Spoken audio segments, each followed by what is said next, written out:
eksperimen mengenai liter elektrik. Liter elektrik terbagi kepada dua, yaitu liter mesin dan juga liter selari. Kami ingin mengkaji hubungan di antara bilangan sel kering dan juga bilangan mentol, dan bagaimanakah keduanya mampu mempengaruhi kecerahan sebuah mentol. Oke. Jadi apa bahan kamu guna? Ada baterai, wayar, mentol dan beberapa bahan yang lain. Ini liter asas, mempunyai satu baterai, wayar dan juga mentol. Oke. Jadi apa berapa kalau kita tambah satu meter di sini? Oke.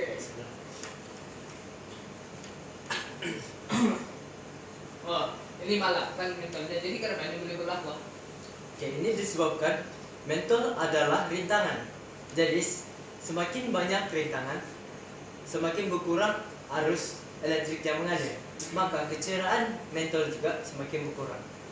Oke, jadi kalau kita tambah ya satu baterai, apa yang terjadi? Oh, mentol menyala dengan terang. Ini kenapa boleh ini boleh berlaku? Ini karena baterai adalah voltan. Jadi semakin bertambah voltan, semakin bertambah arus elektrik yang mengalir. Maka kecerahan mentol juga terus bertambah. Oke, sekarang. Jadi contohnya kan kalau ada satu mentol rusak nih di dalam sini, apa yang terjadi? Boleh disuara? Boleh. Oh, kenapa mentol apa mati? Ini karena liter bersiri hanya mempunyai satu laluan saja. Jika salah satu mentol terpadam atau rusak, maknanya liter ini tidak lengkap lagi. Jadi terputuslah dia. Terputus, arus elektrik tidak dapat bersambung. Oke. Oke, biasa kembali. Oke, jadi kalau gini, kalau ada satu baterai, dua mentol, maka bagaimana kita membuat supaya dia boleh jadi sama terang? Kita boleh menggunakan liter selari. Apa itu liter selari? Oke, saya terangkan pasal liter selari.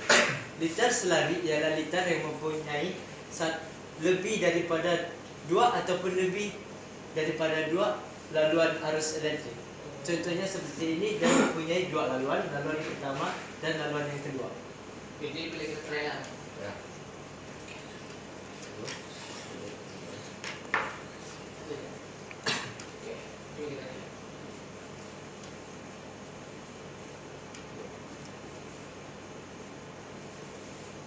Wah, nampaknya mentol menyala dengan sama terang. Hal ini kenapa boleh berlaku? Karena mentol mendapat voltan yang sama. Oke.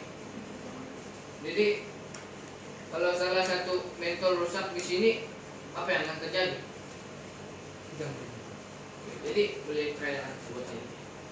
Kalau saya try apa ya? Oh, ini mentol masih menyala. Kenapa dia boleh berlaku? Karena liter selari mempunyai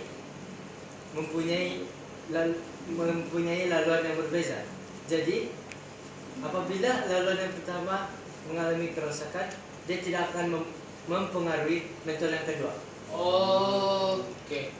Jadi apakah bahan-bahan ini mempengaruhi nyalaan mentol dalam liter? Mungkin juga. Mari kita coba. Oke, bahan yang pertama ialah pemadam getah. Oh, namanya mentol tidak menyala.